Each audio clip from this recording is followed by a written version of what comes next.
Today we're going to be talking about top shop marketing, customer acquisition, and retention. My name is Tim Ross. I'm president of Mudlick Mail. With us today is Greg Sands. For those of you who haven't met Greg, he is sold over $1 billion in sales in his 25-year career in the automotive repair industry. He owns several locations in 6 states. At one point, I think he had well over 40-some locations before he made that multi-million-dollar acquisition deal with Meineke. He has facilitated $75 million repair real estate transactions so far, and I think that number is growing as he moves into different parts of different businesses. And he in the past has been the largest independent Goodyear dealer at doing $45 million a year. For those of you who don't know me, Tim Ross, president of Mudlick Mail. We work with over 2,000 customers nationwide in U.S. and Canada. We work with over about 8,000 small businesses, though, each year. We have 100 million direct mail mailers that we distribute over the United States and Canada. And so we're real excited to get started. Greg, I want to welcome you aboard and thank you for participating today. Well, I'm excited to be here. This is my favorite topic because it's the one that takes a lot of pressure off of me as a shop owner. There's really only 2 areas that shop owners focus on, or should focus on, which is either car count, right, or ticket average. And so as an owner, your 100% focus should be on taking care of cars. In other words, making the cars count.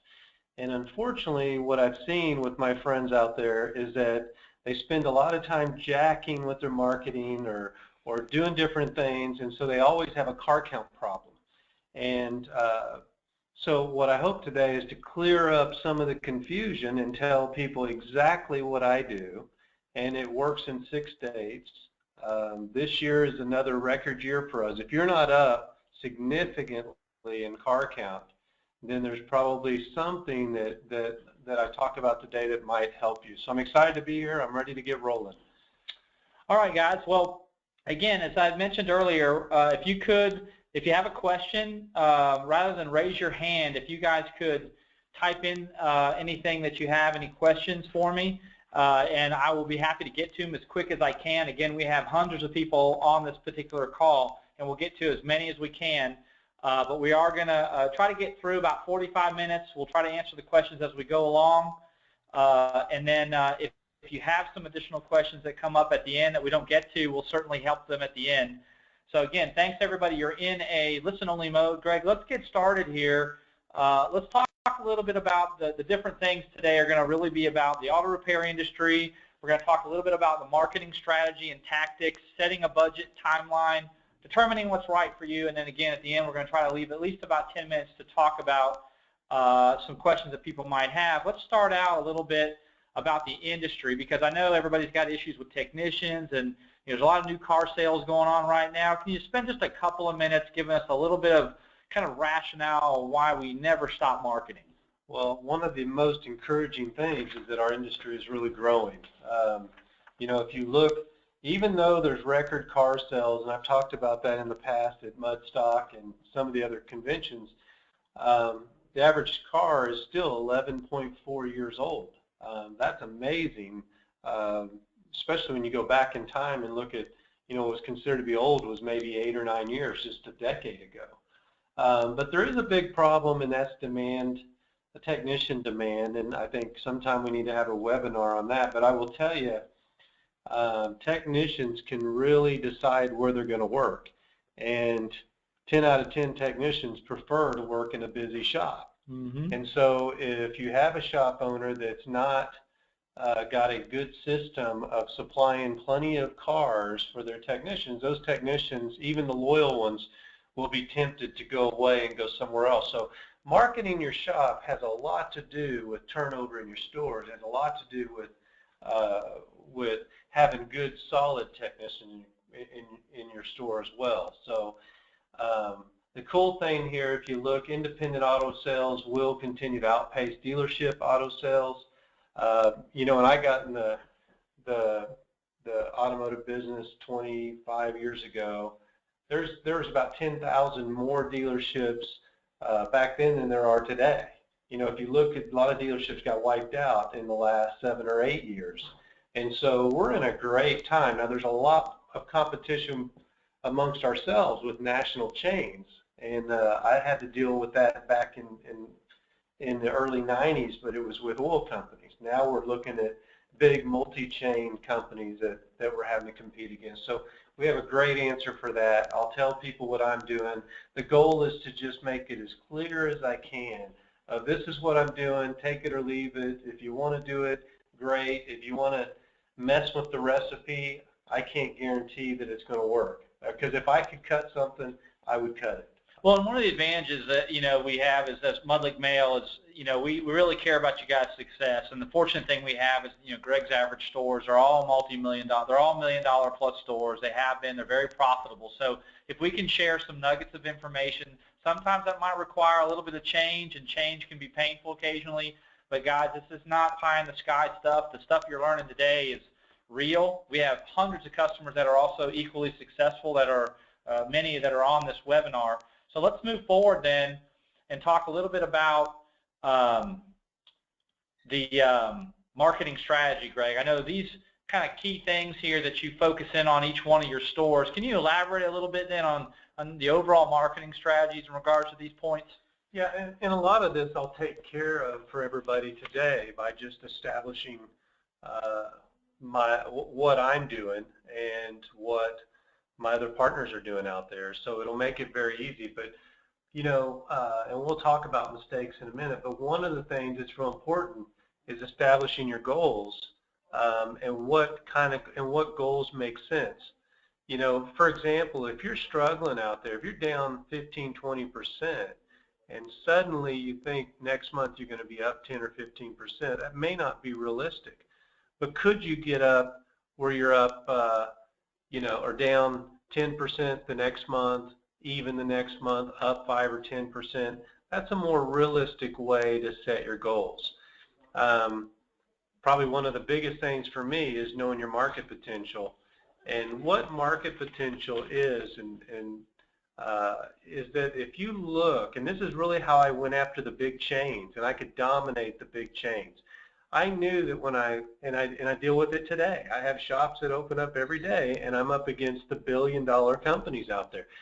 The nice thing about that is they don't spend their $1 billion around your store. They spend a small percentage of their ad budget around your store if they have a store there. So I know that 85% of my customers are going to come from about a 2-mile, 2.5-mile radius. We also know that that's about exactly where they come almost everywhere across the country, with the exception of really rural areas. In really rural areas, you don't have the national chains to go up against for the most part.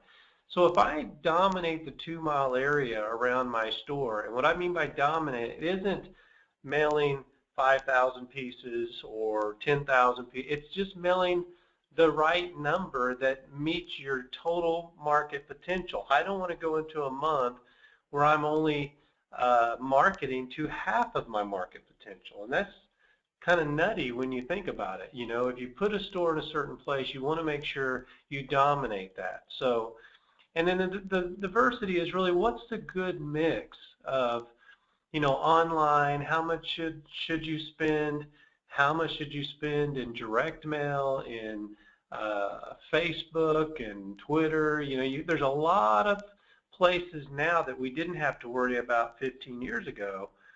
And how do you divide that money up so that you get the best bang for your buck?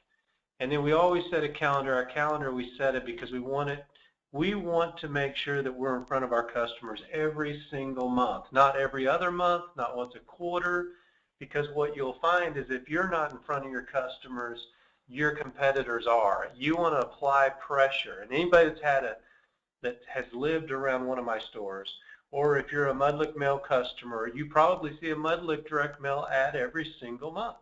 Well, we live by that standard in all of our companies. We don't tell shop owners one thing and then we do another. We are big believers in trying to dominate every single month in our business. So we'll get more into this. We always measure our business. Once we get that refined, we just do the same thing over and over again, and we make small adjustments when we see that we need to. But you don't try to change all your ads every month. You want a consistent theme out there so that you don't every month try, well, this month it's Valentine's Day, we're going to have a pink ad. Those are kind of silly things that may make you feel good, but that's really not the intent. The intent is to be in front of your customer on a consistent basis with a consistent message.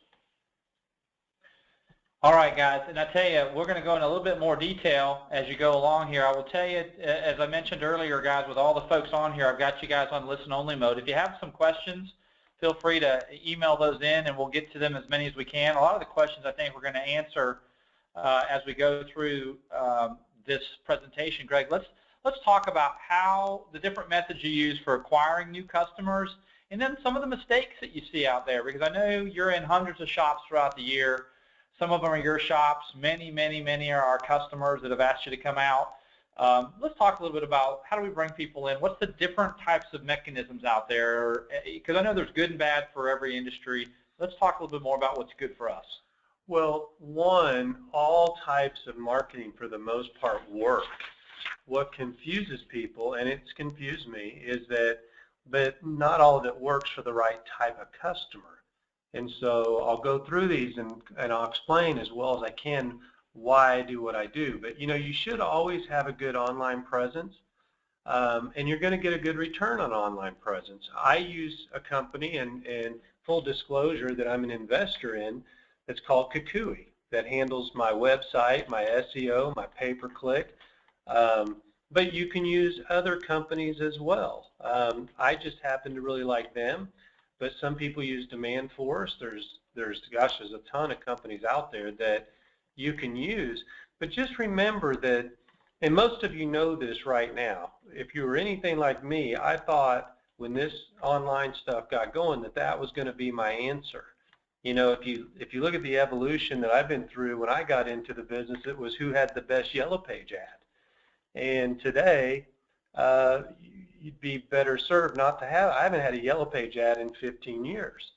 So, you know, I like an SEO website, but you know, SEO, just so you know, which is more the organic search, you know, that was a good deal, but the online stuff moves so fast that now if you notice, if you look up auto repair, what you'll find is Google, who's the main, you know, the 800-pound gorilla, they sell more and more of the pay-per-click. So what you're seeing is less and less SEO on the first page of a word, you know, of a web page. Yeah, of a web page. So, and then the other problem you have is that if you're an independent, now I'm still an independent, you know, my name's not going to be as well known as Firestone or Goodyear or Tires Plus. And so, you know, my brand is going to be on the same page as all these multi-billion-dollar companies. Well, that's like you having an off-brand Coke and you're on a page with Coca-Cola. I'm sorry, but they're going to win. You're going to get some clicks, but not as much as the national chains are going to get. So you're at a big disadvantage. So we do SEO work, but that's not the cure-all. Same deal with pay-per-clicks. You know, we have, and you can definitely get with Mudlick Mail to get the list of pay-per-clicks that we do. But I'll tell you what I look for is I look for the same as I do in my direct mail. I want a 3-to-1 return. My only beef with online is I get a good return. There's just not enough of it, and that is my point with direct mail. You got to have it. It'll give you a good return. But I've yet to meet anybody out there that says, oh yeah, we're just blown out because of all the people coming in off of our online. So that will never be the holy grail that I thought it was going to be, because there's just not enough people within a 2-mile radius of your store that needs auto repair in any one time and that happens to look for it on the website. So, or online. What you end up having with, if you do direct mail leads them to type in your website. So if somebody gets a direct mail piece, they will type in your website to get more information if they're interested. or they may just call off the direct mail. But so I strongly believe in having a good website and using pay-per-click and SEO, but I'm not going to spend, there's no way I would spend more than $1,000 a month per location. Is it mostly localized? You're looking for localized pay-per-clicks too? You're trying to have people, like if you're Ackworth location, you want basically 3 or 4 miles around Ackworth, and anything beyond that's worthless to you? Or it's absolutely worthless to you, and I can prove it by looking at where we pull customers from. You're just not going to pull customers from 8, and I'm sure some people on here will go, oh no, I pull from 10 miles away. Well, you might, don't look at the real outliers. If you say, where's the bulk of my people coming from? They're coming from 2 to 3 miles, 2.5 miles from your location. So to spend a lot of money trying to be the dominant player in an entire city even is tough. It's hard to make sense of that. Mm-hmm. So you got to use the best use of your $1,000 or less online as you can get. I can tell you, I've seen guys spend $4,000 or $5,000. I can outperform them, or at least do as well, spending 1/4 of what they spend, because I know that my customers they're not going to pass 6 shops on the way to mine on average. Now, you're going to get 1 or 2 that does, but I would hate to base my business decision off of one-offers. Your bulk is to get as close and tight to your location as humanly possible. I want to speak to what you put in the mailbox, because that too can be really confusing. You know, there's really 2 types of what I would call direct mail. There's direct mail, which is a postcard, or it's a letter. It's a standalone piece that goes in the mailbox. But you also have what's called shared mail. When I started out, I was trying to do shared mail because it was cheaper. Shared mail works really, really well. Unfortunately, shared mail is designed for coupon shoppers. So if you are looking for the lower end customer, and there are people out there that do, shared mail is the right answer for you. You should use it, because as long as you have the cheapest oil change, you're probably going to win in that market. Those are customers that will wait, you know, 2 or 3 hours for an oil change that they can save $3 or $4. You know, what I found though is that they weren't that loyal, and so if I raised my price $2 or $3, they went to Firestone or to Goodyear. Direct mail, and the only difference between the two, direct mail costs more, but it's the only way that I can get to non-coupon shoppers. Direct mail goes in the mailbox. All the coupon shoppers will still see it. So I get the advantage of seeing them if I want them, but I also get the non-coupon shoppers, people that are never going to tear open that envelope or dig through all those coupons. They're just somebody that just happens to see your ad and go, you know what, I've seen that picture of that guy and I like his building. I may go in there and get an oil change. That's the customer that will spend whatever they need to keep their car on the road. So just remember that when you're looking at shared mail and direct mail, I use direct mail only. Shared mail, to me, if I'm going to fill up my bays, it's not going to be with chronic coupon shoppers. You know, and the only thing worse than shared mail for chronic coupon shoppers is Groupon, which I wouldn't even put on here, because, you know, we tested that out when it first came out, and those guys are like coupon shoppers on steroids times 10. I mean, they're just unbelievable. So I use direct mail, and then I use my full market potential, which means every single month I'm going to mail the people within my 2 to 2.5 mile radius. The other thing that's on there is television and radio. Television and radio is a great source to use for brand building. Unfortunately, even me, I have several stores in a market, I will go broke building a brand. I couldn't give a crap about building a brand. I'm here to have customers in my shop. I don't want to spend money building a brand that I'll run out of money before it happens. I need customers in my shop, and my money's going towards direct response, which is direct mail, website, SEO, so that I can get cars in today. I can't explain to a technician that 2 years from now, because I'm on radio and TV, that I might have a brand. Plus, you're advertising again to people outside of your zone, which is that market potential of 2 to 2.5 miles. Just remember, if you dominate your 2.5 miles, you are gonna have all the business that you can handle. And then the last one's referrals, which is obviously the best. You know, if a customer comes in off a direct mail piece or a website, pay-per-click, you make sure that you thank them and you ask them to recommend you. It's such a small thing, but it works. People will go, it doesn't matter how blown out you are, you always be humble and ask for more business.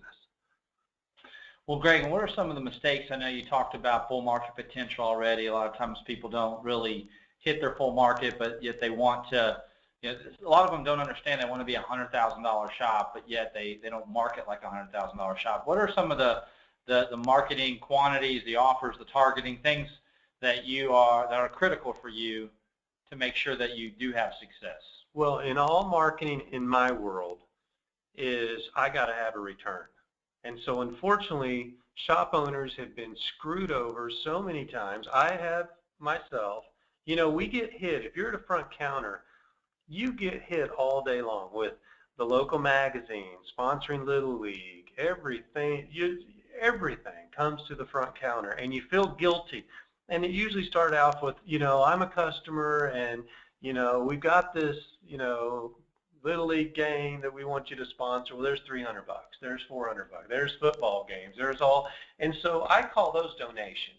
That's not advertising. When I look at advertising, I don't look at what I spend in advertising as an expense. If it's an expense, then I'll fire you. I don't want to use you. It's got to be a direct response, meaning if I give you money, I got to get a return on it this month, not next month, not 10 months from now. I got to get my money back this month. Does that make sense?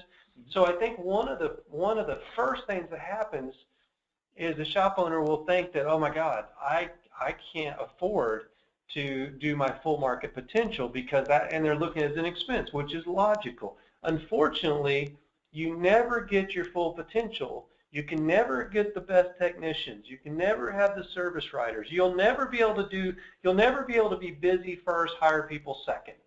Mm-hmm. You know, you've got to hire and be busy at the same time.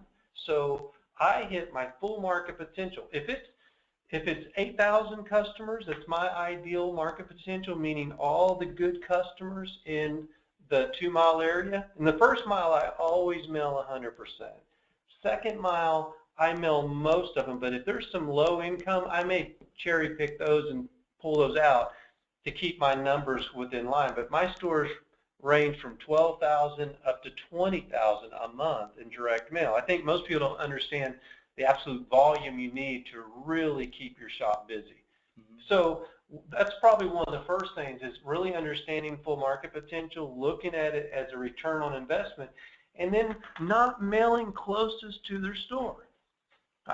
I've been blown away by that, where people say, look, I want to do direct mail, but I want those customers from 4 miles away. Well, that's a basic misunderstanding of how to do direct mail. You always have to mail in the market you're in. And to give you a good example, I own a store in Daytona, Florida. I mean, the demographics are horrible around that store. They are 30,000, you know, say 27,000 to 35,000, on average about 30,000. So, but we still mail, because all that means when you see low demographics, or if you're in a low demographic market, is that means it's an average or median, which means there's still high income people in a low income area, and the chances of you pulling in them versus trying to pull high income people 4 miles away is much better. You're not going to get people to drive on one side of the tracks, to drive on the wrong side of the tracks, to do business with you. So you've got to do business in the market you're in. And the thing, touching back to Daytona, just to give you hope, that store has never done below 100,000. We've owned it for a year now. The opening month it did 92,000, but that was a partial month. We've never done under 100,000 in a month since we've opened that store, and that's in a very low income climate because we are dedicated. Sometimes in the low income markets, there's no shops out there that do direct mail. They might do marriage mail, so you're only competing against yourself. There's nobody in the market. In the high income areas, you have national players out there that they want that market. So sometimes it's harder to pull customers in a higher income market. So the other thing is tracking, I think. When I look at how do I track my return on investment, I told you if I spend money with you, I got to get a return this month. But that's not my full return. I look at direct mail like a dividend. Once I invest, I want a return. So if I was to ask people on this phone call, and ask yourself this question,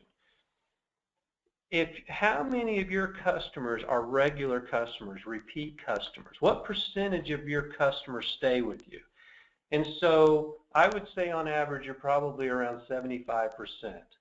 If you're a good shop, that means if somebody comes and sees you, there's a 75% chance they're going to come back. So one of the big things that shop owners look at is they go, well, my God, this customer is just a bottom feeder. They came in for an oil change. Which, newsflash, everybody needs an oil change. I need an oil change. But if you take care of me, I'm going to come back to you every single time. Well, what's my return over 3-4 years? How do I quantify that? We've gone back to look. It is amazing. Their first visit on average on direct mail is about $100. That means you're going to have some people just spend $25. Some people spend $400, but on average, about $100, $120. The next visit, it's $200. The next visit, it's whatever your average ticket average is in your shop. Mm-hmm. So we've shown over and over and over again that if you do full market potential and you're consistent and you don't treat people with an oil change on the first visit who's testing you out, as long as you treat them with respect and you take care of them, man, you just built your company. Look what's going to happen. So you see this big domino effect when you're consistent is now this customer that came in 6 months from now, they're coming back. They're going to spend double the money. 6 months after that, they're going to spend even more money. And just look at your own database. So just understanding how to track that the worst thing you can do is to take an advertising, whether it's online or it's direct mail or any form of advertising, and apply the metrics of, well, all I'm going to do is add up these coupons because that's the only customers that came in, and I'm going to apply that to only this one given month. We know, and we have tools to show what customers have come in that didn't redeem a coupon. So we can show you where the customers came from. And part of that's having a recorded call, counting the calls that came in and having them recorded. So those are all. And that's one of the questions, Greg, we just came in. It says, how do we quantify the efficiency of Mudlick if it's not a coupon? Well, one of the things is before you do Mudlick Mail, or even if you're using Mudlick Mail now, I'll just tell you how I do it. I look at my trailing 3 months compared to last year. So right now it would be March, April, and May, right?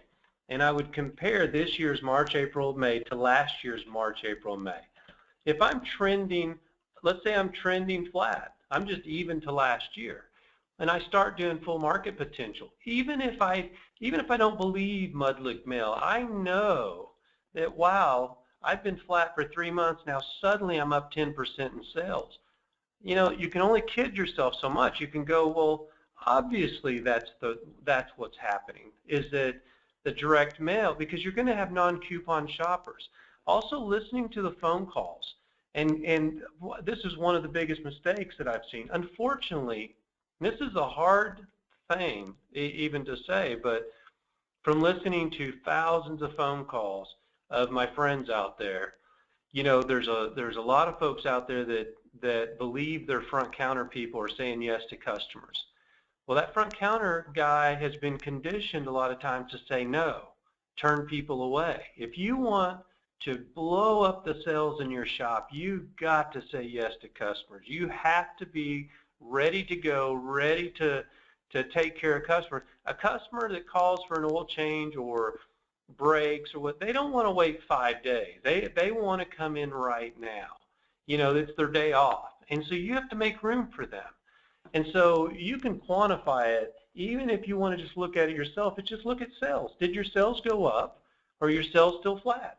Yeah, and I think too, if you're with different marketing tactics for direct mail, if that's the question, we also have the database matching and the ROI tool where we can actually take the addresses that you physically mailed and compare it to the addresses that came in within the 30-day campaign period. and determine how many new and existing customers came in, how much they spent. So that's a great way, combined with the call tracking number, where we actually have a local number on the postcard that collectively to help you give an idea how well it's going, in addition to checking out your trends. Greg, I have one last question before we move on to the next slide. Is what do you think about advertising on the grocery store coupons? Well, the question, I've done this before. You can try it. It's a horrible response. I mean, you're better off just saving your money. And I mean, think about it. How often have you used a coupon on the back of a grocery store receipt? And then you have to ask yourself, and just to ask this to yourself, do you even remember what a coupon was on the back of a receipt? And what kind of customer is that would use a coupon on the back of a grocery store receipt? So I can say a lot of positive things about shared mail. That's a better route for you because that's a coupon shopper. You'd be better off to do that than to do grocery store receipts. You'd be better off to, probably do door hangers or something before you did a grocery store receipt. That's just been the worst return that I personally, that's probably one of the worst. Yeah, and unfortunately, you guys, we get stories all the time. You guys are inundated with people and have great sales pitches. And I think if you lean to the fact that how do you physically walk me through how you're going to get your return on investment, that kind of helps you ferret out those problems. Greg, here's some samples of some different ads that are done, different uses. Just spend a couple quick minutes. I know 6x11 flat postcard is the main one you use. Talk a little bit quickly about these other ones, and we'll move on to the next topic. Okay, but I do want to touch on just one thing real quickly on the mistakes that people make. Okay. Is that, and I see it across the board. If you want to blow up sales, get good at listening to your phone calls. You've got to listen to the calls. When I hear people say, oh, my sales are starting to drop off a little bit, first thing we do is listen to calls, and guess what you find out? Is that if you're not listening to calls and playing them for your teammates, if you're not holding yourself accountable to making sure that, yes, we're saying yes and we're not rude to customers and we really want their business, man, as an owner, you're just killing yourself. You're paying somebody to actually turn away customers. So I just wanted to touch on that because it's so critical. If you're going to do this, if you're going to ramp up sales, full market potential, you've got your SEO, you've got your website, everything ready to go. Now you no longer have to worry about cars. I guarantee you that. Well, but you will have to worry about saying yes to customers, and that's not easy to do. It's really hard to do when you're used to not dealing with a lot of customers. And a question came in, SEO is the search engine optimization.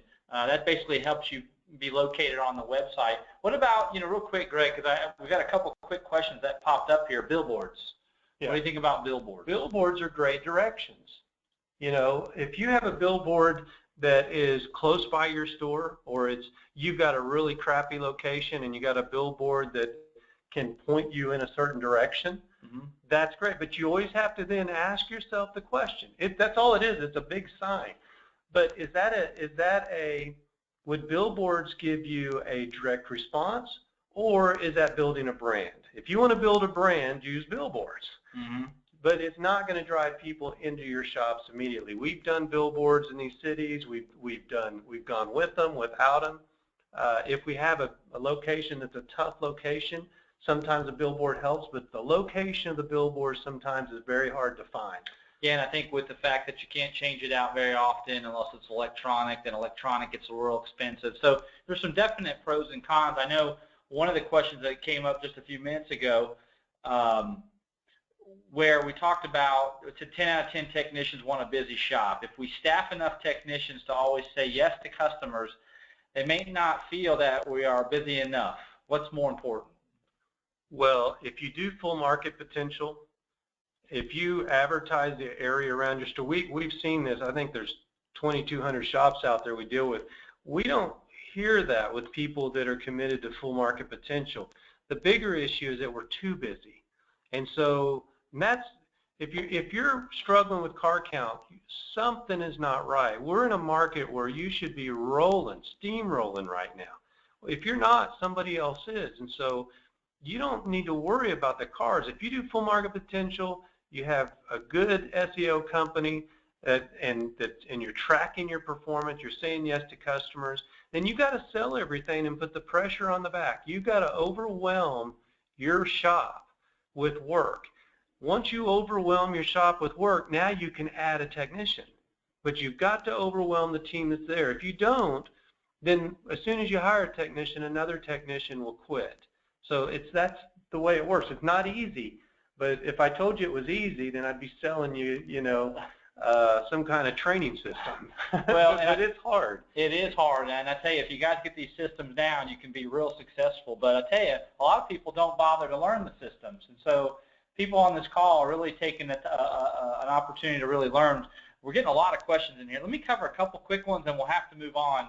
What is the recommended percentage of sales to allocate towards your advertising budget? Well, that's easy. The key is what kind of sales do you want? Because a lot of times people will allocate sales based on where they're at today. So in my stores, I'm running about 6-7% of sales of advertising dollars to my sales. Now, if you're tracking $60,000 and you need to be at 80, well, obviously you might have to run 10% of sales. But remember, direct response, the direct response is going to get you to 80, but you may not get you to 80, meaning you may not have the staff to get you to 80, but it's a delicate balance. You've got to do the advertising to have enough cars to overwhelm the back to hire more technicians. That's kind of the steps. So make sure that you're running somewhere between, and if you're a really high volume store, you may only have to run maybe 4 or 5%. But I just look at my full market potential, and I think if you do that, you'll go, wow, and Mudlick Mill can help you with this, I have the ability if I'm only hitting 60% of my market potential, if I hit my full market potential, then I should be able to go up X number of dollars. So I focus more on my market potential, not the percentage. But on average, I'm probably 6-7%. This question will kind of put us right into the next slide, and then we'll get to these other questions. We're getting a lot of good questions. It says, do you get a better response from postcard marketing or custom gift card offerings? That kind of parlays us right into this. Why don't you talk a little bit about how you use these and where your response is? Well, it's two different methods. I will tell you on a percentage basis, the gift cards just blow away anything else. Unfortunately, it doesn't blow away everything else if you just go for customer acquisition.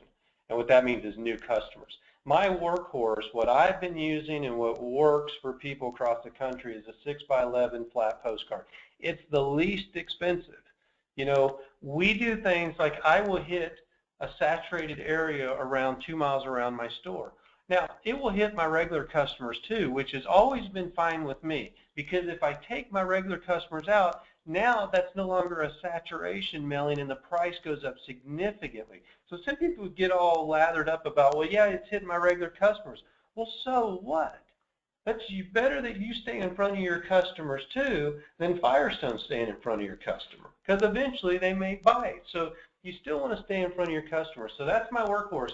Twice a year, and I will tell you this, the gift cards are a hard plastic gift card, and so it's a very heavy, meaning it's not paper, or cardboard, it's a heavy plastic, and the $25 card punches out. We tested it at our locations. We tested it at Mike Daniels locations in Dallas. We tested them in Houston. Unbelievable response. Now, the way you do the gift cards is we just went back in time. You can go back the last 2 years, and you can set a dollar amount and say, I only want to mail these cards to people in my database that have spent $100 or more, or $200 or more, or any $25 or more. It doesn't matter to me. I think we did $100 or more. And so we took that. So because these things are a lot more expensive, I think they're about $1 a piece. So they're not 96 cents. Yeah. Yeah. So they're not a cheap deal, but you may only have 1,000 customers in your database that fit that description. The return off of it is unbelievable. I think on direct mail you can get a 3-to-1 return. On this, you'll probably get a 5-to-1 return. We got significantly better than that, but I don't want to tell people, hey, you should expect a 10-time return, because I don't know, I don't have enough data to say that's going to happen, but I do have enough data to say if you are doing, what I would do is do full market potential with a flat postcard first. If you're doing that and sales are starting to level out a little bit and you're going, hey, I need something to give me a push, I'm using the $25 gift card twice a year. So I've just done it in the month of June, and now I'm going to do it in December. And then we have a We Miss You card that's not up here because it's the exact same hard plastic, and it's a We Miss You card that we will hit once a quarter. And so what we do is take the last 3 years, and we take the last 3 years minus the most current 9 months. Mm-hmm. We don't mail to those 9 months, just everybody prior to 9 months, but going back 3 years. If you go back further than that, a lot of those people have moved away or bought new cars or something. So we use the plastic card, and that's really my two heavy go-to pieces. And personally, that's what I love. And I like it better than a lot of my online maintenance reminders because I never feel enough of that. But when I hit these, I can gear my team up for it. They get real fired up because they know those are buyers. The $25 gift card, there's no oil change on it. They're regular customers, and they are buyers. Those are people that will spend money with you. Yeah, for those of you, I know there's a couple of questions. How often do you send those gift cards out? I think a lot of it depends on your needs. I mean, you've sent out the special gift for you for people in the last couple of years. You sent out that for 2 months. You're now looking at people maybe farther back. We miss you cards. So you could probably send this out quarterly. Not the gift card. I would not. I mean, I'm only doing that twice a year. So you got, what's your combination of? Combination is the 2 gift cards twice a year, and then on the other 2 quarters you have the We Miss You card. So that's once a quarter. I think that's what you meant. But yeah. But we rotate it. So I don't think it has the same effect if you're trying to do the $25 gift card to your own database every month. I think then it's too much. It's too much. And so I wouldn't recommend it. I also wouldn't recommend that in lieu of hitting your 6 by 11, because the 6 by 11 is what is going to new customers as well as internal customers. So that's your customer acquisition. The $25 card and the We Miss You card is your customer retention. So that allows you to really hit online customer acquisition, online customer acquisition, the 6 and 11's customer acquisition, and then you have your gift card and We Miss You card that's customer retention. Very good. And guys, we have a lot of questions coming in. I'm going to get to those questions, so hang in there with me. I want to get back to the slides real quick so we can keep going. We'll go kind of quickly over these last two because I'm trying to keep this up. We've already really talked about shared mail, direct mail, and TV radio. That comes up a lot. Just maybe a quick summation on these, and then we'll move on to the retention pieces. Well, there's a lot of studies right now with even national chains, both in automotive and outside, where, the TV and radio, and a lot of it isn't that it wouldn't work that well, is that it's been so diluted that it's very hard to be on the right station at the right time, hit the right message, and it's so expensive. So I still believe TV and radio works. I think it's more of a branding. It's not a, hey, it's going to drive sales into your shop next month. There have been very few examples of that, of being able to drive business quickly. If you had this enormous budget and you wanted to do that in addition to direct mail, that's fine. But personally, I don't think that's where I would spend my money. And I don't think if you're in a market where I'm at, you'll see that I spend any money with TV and radio. So I think the others in shared mail, we talked about that. Let's go on because I want to keep everybody. We're already at 4:45, guys. You've got a lot of questions. So I'm going to start moving a little bit through these slides, and then those that want to stick around, we'll answer some questions, Greg, if you'll stick around a little longer. I'm happy to.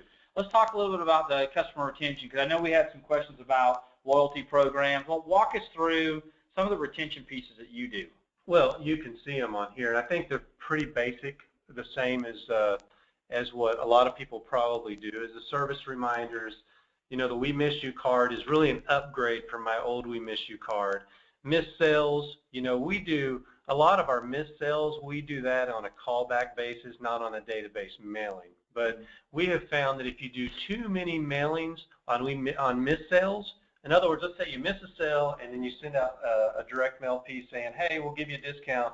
You could really train your customers that, hey, just turn it down and in a week you're going to get 20% off that missed sale. So I've played around with that, and I don't like that we're training our customer that. So we do the basic service reminders. I like to use email for that too. And that's something we haven't talked a lot about, and that's something Mudlick Mail can handle for you, is the email marketing. Emails used to be, it was kind of like the internet. I thought that was going to be the answer, and I'll tell you, I was one of the first on there to do it, and it used to be. We would get a great return. You can measure how many opens you get and all of that stuff. Well, over the years, what happened is, and I'm guilty of it too, but Staples is still freaking guilty of it, and a lot of other companies, where if you're doing an email blast every week, man, nobody's opening that thing. So we know we only do one email blast. We do it the last week of every month, one email blast. Don't do it 2, 3, 4 times in a month, because what you're doing is you're just pissing off your customer. Nobody wants to see that. I haven't opened a Staples email in years because every time I walk in the place and leave, I have an email waiting on me. So they've trained us, and we're all trained now to just delete stuff like that. But when we first got it, everybody wanted to see, wow, look at these emails. Those days are gone. But I still like to use it, but sparingly, for offers or for reminders. And in social media, we have, we do the Facebook deal. I've seen people kill themselves on social media. There's been a lot of reports out there. I know Ford came out with a report that said we can't find any way of saying, we can't prove that we've gotten any improvement by advertising on social media. Now, Facebook evolves. I think they're trying, and they're constantly, so I wouldn't say what I say today is static. I know they're trying to find ways of getting more people, and I hope they do, because I'd love to have another vehicle. But right now, I mean, just I've been on a lot of people's websites that have asked me to join with them, and when they put something out there, they get 2 likes, 2 or 3 likes on their deal. That just shows you that people are not running to go, wow, that's something I want to do. You don't see a lot of retention or a lot of redemptions off of things. So even when you work really hard at it, I would value the time. I'd say, again, whether it's Mudlick Mail or Kukui or Demand Force or somebody like that, handle that. As an owner, if you're spending time on any of this stuff, meaning you're over there, trying to figure out what to put out there on social media, or if you're doing some kind of, shop newsletter, things like that, those are the things actually killing your business. You should be focused on, teaching your team how to take care of customers the way you want them taken care of. And you can't do that if you don't have enough cars in the shop. So we just got to make sure that you guys are getting the very best advertising possible out there so that you can do that. Loyalty programs, we're going to go into a little bit more detail, but I think overall you can agree it can cost more, 6 to 7 times more to acquire a new customer. So retaining them, whether it be the processes and systems operational you have in your store, or the way we retain those guys as far as staying in front of them monthly, is really important. The next slide really just talks about some samples, guys. This is just some ideas, some popular retention campaigns for you guys that you could think about using. We're going to have this presentation up on our website later today or tomorrow, so you guys will get some ideas on that. I want to move more into some of the loyalty and reward programs you use at your store, Greg. Well, the big ones are right here. The gift card we've already talked about. We also put key tags on everybody's car that comes in. Now, the only thing that's different is I put a number on the key tag, a small number beside where the little eyelet hole is there, and that number is 1 through 30. That matches my 1 through 30 key tag board where I put the keys once somebody turns it in. So that way when they come back in, I don't have to keep putting a new one on there, or if it has one, I can use, if it says number 1, I'll put it on key tag 1. If it says 30, I'll put it on 30. So it just saves me a step. This is an easy, simple one, and we get a lot of them. My favorite one is the oil changes. We do 5 oil changes, I don't really care what price you put on it. I think we have $79.95. Some of our stores are $99.95 depending on the market. Mm-hmm. You know, oil changes is just a way of life. You know, I used to hate them, but I've learned that that's just, we got to do oil changes to get the good customers to come in for the other services. But what I love about the 5-packs is that once, especially with oil changes now, with longer intervals, it used to be every 3,000 miles. Now it's 5,000 and above. So by doing an oil change, whether it's a regular or high mileage or a synthetic 5-pack, I've locked that customer in for 2.5 years on out to 5 or 6 years. They're going to come to me. If I mess up, they're still going to come back to me, and I'm going to have a chance to fix it. Plus, when they buy one oil change, or when they buy a 5-pack, I'm only doing one oil change today. So if you have a cash flow problem, sell 100 of these. You're going to put about, if you're $79.95, you're going to put about $6,000 in the bank in the first month. So nothing's as good as the first 6 months of doing these, because you're getting $99 a day or $79, whatever the number is, but you're only doing one oil change today on this. You're not going to do another oil change on this for 5 months. Well, and you guys, this is a big program for Greg. He actually tracks this at his individual stores.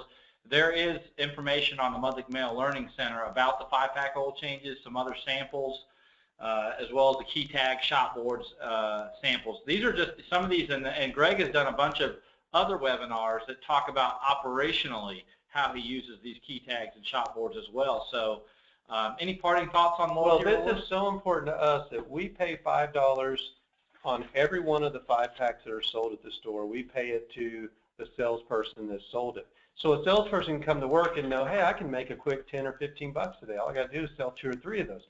For a shop owner, becomes one of the best profit centers that they have, because if they sell 3 of these, that's 250 bucks, not in, that's sales. That's 250 bucks in net.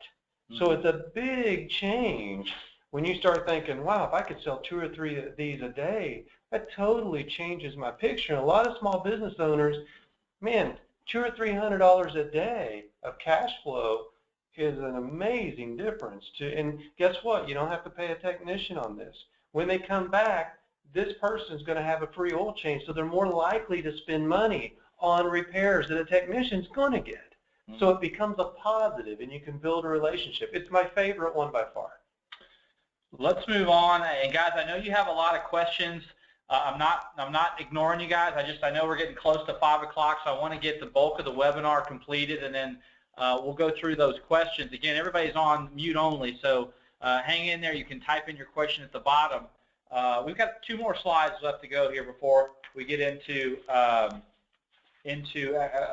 questions. Marketing consistency. You've touched on a lot of these things already. Let's talk about how important that is. Well, you know, this is what I said to begin with, is that this is how I market. This is exactly my plan. If yours varies, I can't speak for it, but I use direct mail as my workhorse. I mail that every single month and have for 25 years. And I don't ever miss a month. To miss a month to me would be like writing off that month. I am going to drive sales every month. That's my goal. I do emails once a month, just like I said. So I take my full market potential, the direct mail, and I divide it by the first 3 weeks. And if you're not doing market potential, there's no reason to divide it. That's not, you're not going to have enough horsepower. If you do your market potential, divide it by 3 weeks, and in the 4th week, do an email blast. That gives you a consistent flow of customers every week where you can take care of them. You know, the database mailing we talked about, once a quarter. 2 of them are the customer service or the customer appreciation cards. The other 2 are the we miss you cards. Those are going to be your best hit. You're going to fall in love with them, but I will warn you, if you try to mail those outside of your database, the return is exactly the same, because I've tried. And if you mail these more often to your customer base, you're going to lose the effect. And these things at 96 cents a piece, you want to get the biggest bang for your buck. So the return is off the charts. I would highly recommend it if you're in a good place where you can do it. And then we talked about social media, which we do something twice a week where we post stuff. I don't do it myself, so that's really up to Kukui that does that. The paid searches, we set up how much we're willing to spend a day on the paid searches. and I just review it quarterly. I always look at that as kind of along with my direct mail. So that's just assuring that I've got my online presence, I've got my customer acquisition, and I have my customer retention. Now let's go make money. That's how I do it. Well, I love the fact that marketing for you is a checkbox that should be done, and the majority of the time of the owner is spent where?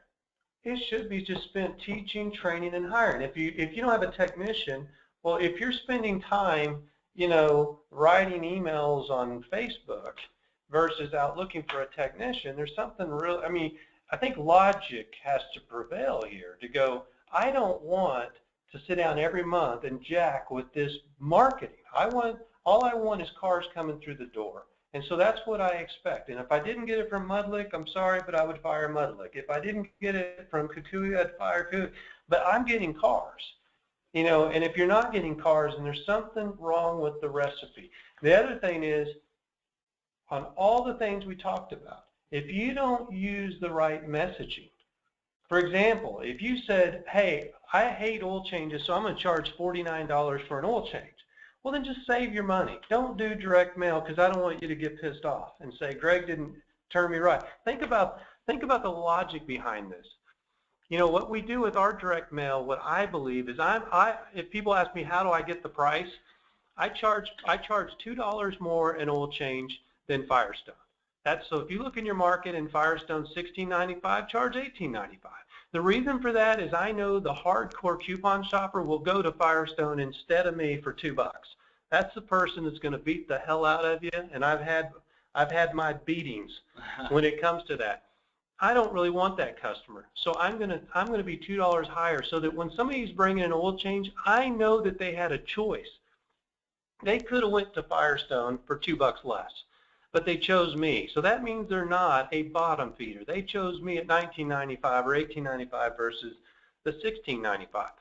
But if you do $39.95, it's kind of like the logic of going to a Mexican restaurant, and a Mexican restaurant starts charging you $10 for chips and salsa. And you go, well, nobody in town charges for chips and salsa. And they go, yeah, but boy, we got the best fajitas. I would tell them, well, I'm never going to know that because I'm leaving, because you're charging me $10 for chips and salsa. And they might say, well, only bottom feeders come in here and eat chips and salsa. It's ridiculous. We have to get over that stigma. That's what's hurting a lot of shop owners, is that they don't want to face the facts that, hey, it's just a one-step process. You're going to do an oil change, but the next time they're going to do repairs with you. And yeah, there's some isolated cases where people will only use an oil change. Well, what about the other people that used you for everything? So you always have to look at the big picture. Well, let's close up with the track and measures, because I know that you're a big analytical guy. Talk a little bit about how we're tracking and measuring all this. Well, I've talked about coupon counting. Now, if you're after a coupon shoppers, use marriage mail, count the coupons, very easy. If you're using direct mail, then you have to remember the only difference is the non-coupon shoppers are going to see you. The coupon shoppers are really what I call the byproduct of what we're really trying to get, which is the non-coupon shoppers. Then if you don't trust the metrics that we use, meaning we have an ROI or a tool that goes out there and pulls where you pulled everybody, database match. Mm-hmm. If you don't want to believe that, then look at your trailing 3 months. Remember we talked about that. Am I trailing up or down versus last year? And when I do my full market potential and I do my SEO, everything the way I'm supposed to do it, am I tracking up? I mean, in 6 years, we just don't hear people saying, well, we've done all that and we're still tracking down. Mm-hmm. Then there's a higher problem, and it's usually at the front counter.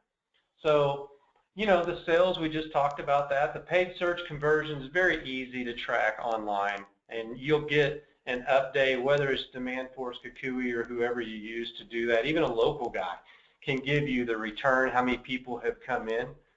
I'm a big believer on tracking car count and recognizing performance for car count, and I hope the shop owners listen to this, because it's probably one of the biggest life changers for me. And I've talked about it, I've written about it, but the industry is predisposed to talk about ticket average.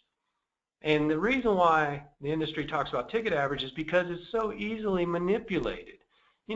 Some guy says, I got a $300 ticket average, another guy will say he has a $400 ticket average. But if they're doing 40s or 50s in sales, who cares what their ticket average is? I don't pay bills with ticket average. If I focus on ticket average, my front counter people are going to turn away these customers because they're going to be afraid that it's going to be a small ticket. So if you want to drive car count, make sure that something in your bonus plan for your front counter people involves beating last year in car count. And guess what you're going to find out? That you have the ability to have a lot more cars, and you will stop turning away cars. And I know it's hard for people to believe that they're turning away cars, but 100% of the time, is this not true? When we have checked and somebody's struggling, all you got to do is listen to their calls, and guess what we find out? Not 99% of the time, but 100% of the time, the front counter people are turning away customers. And what I mean by that, if you're not saying is now a good time to bring in your vehicle, if you're telling somebody to come in 3 days, that's saying no to a customer.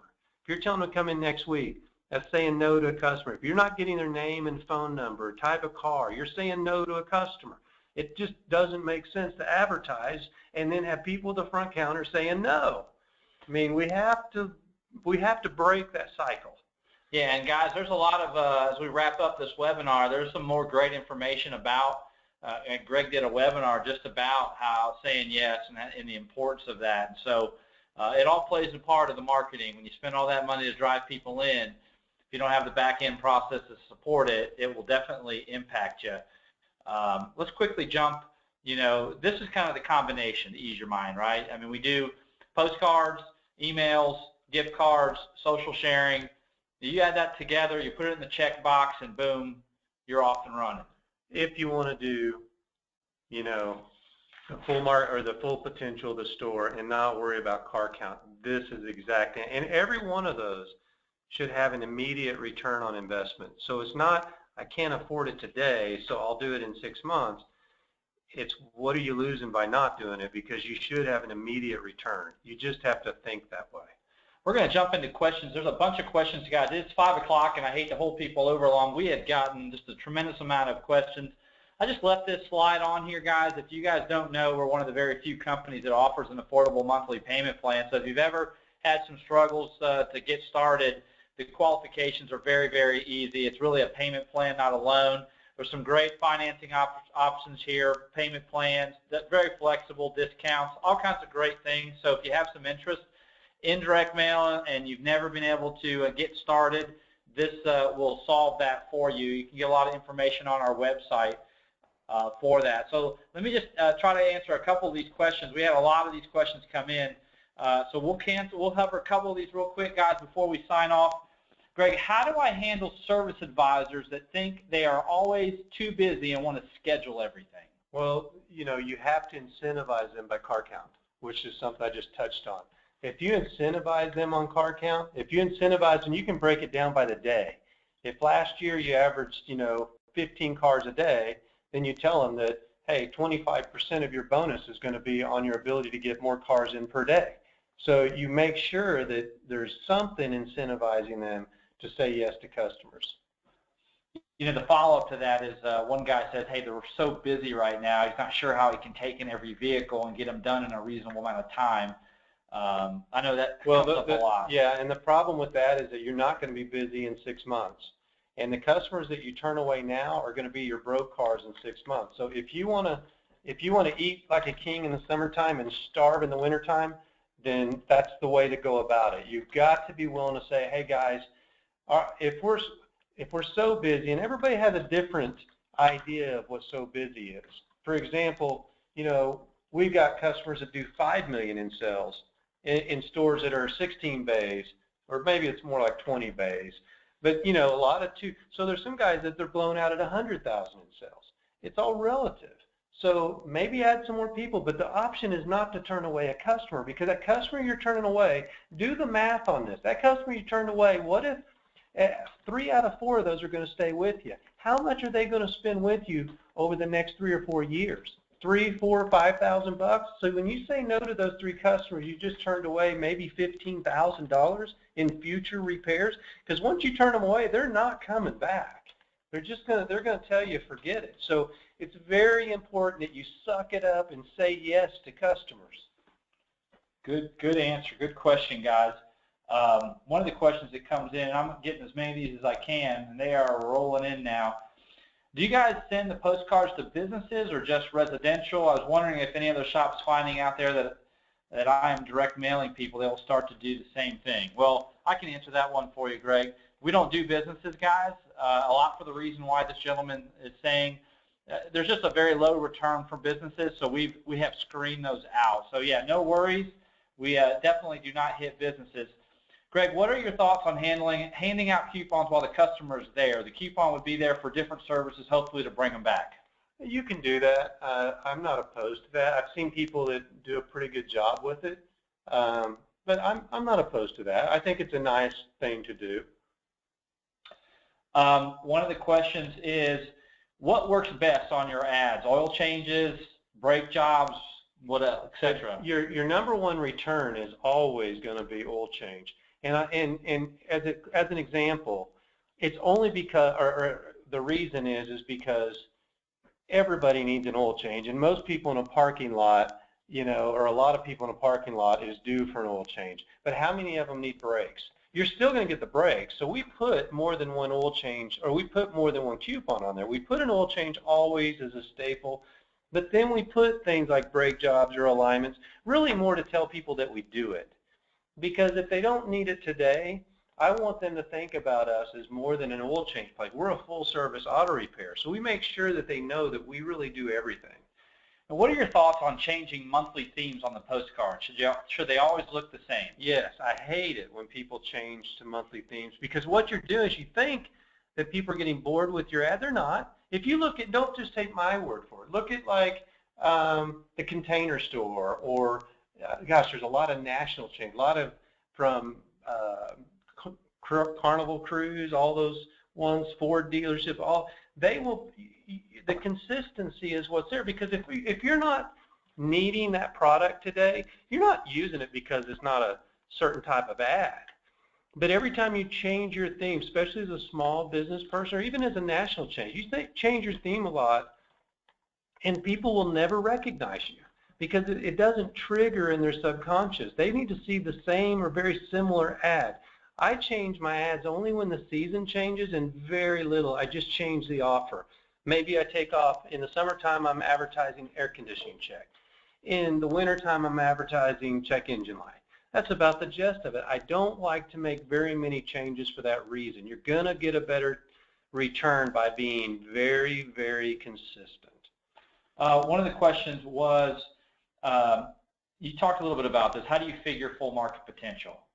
Well, it's very easy. The first thing, and there's two ways to go about it. You can pull your database. Mudlick Mail can pull your database and actually map out where you're pulling your customers from.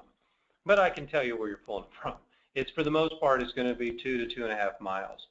And then we look at your incomes. We know we always 100% of the time mail your 1 mile. You don't ever want to skip that 1 mile, because that's going to be your best return. Remember, there's still high-income people in a low-income mile. So and those are your best return.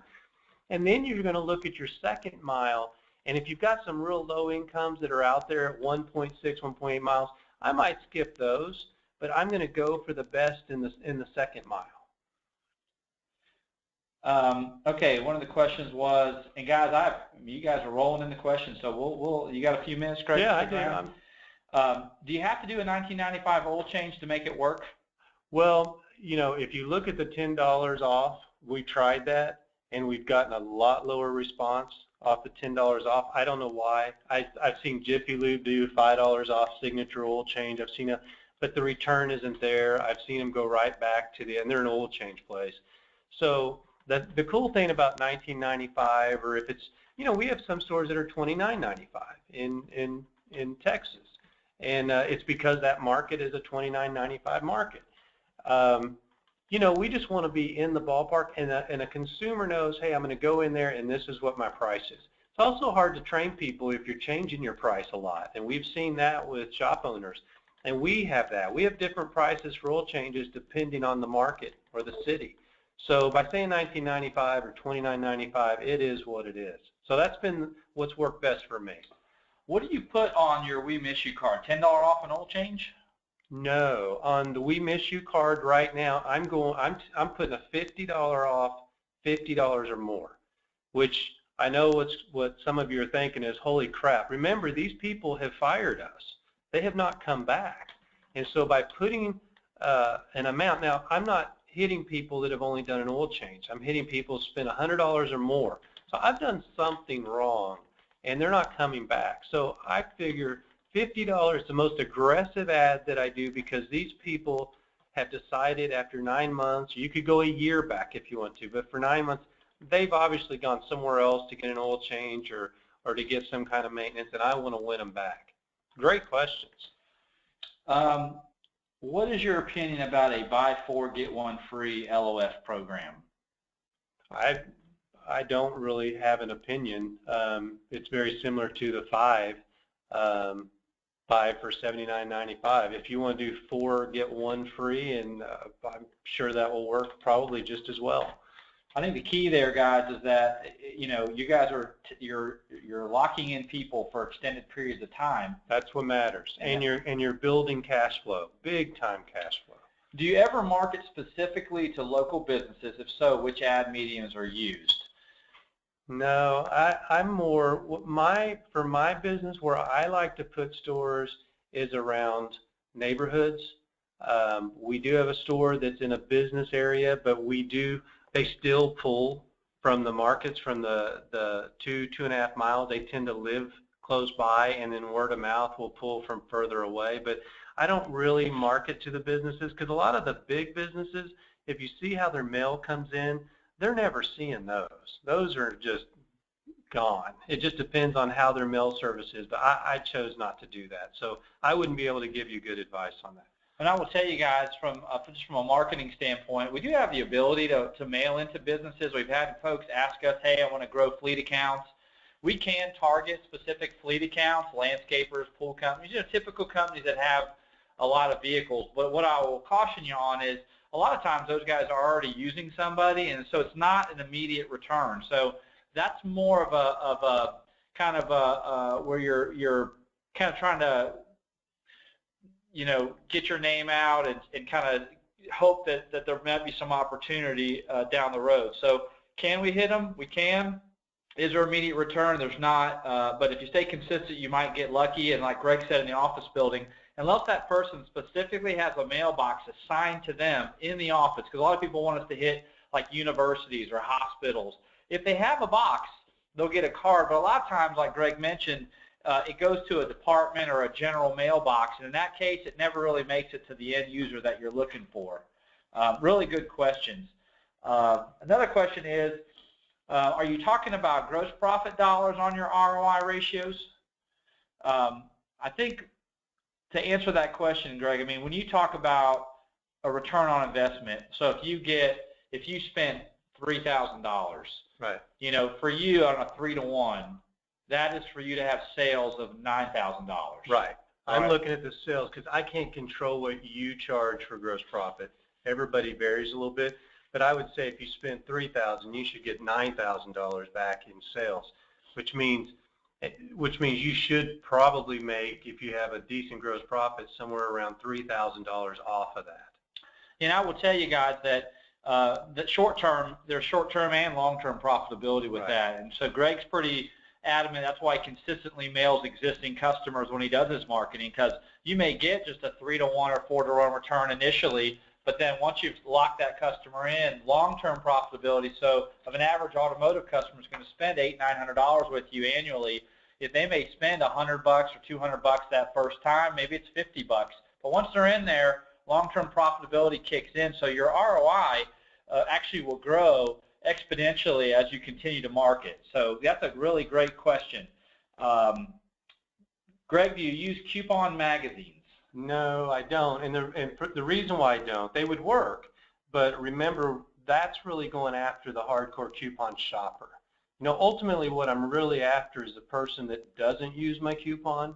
I just get coupons as a byproduct of what I'm sending out there. There are going to be coupons shoppers that see it, but I'm not actively going after the chronic coupon shopper. They're just too hard to make happy, and they're not loyal.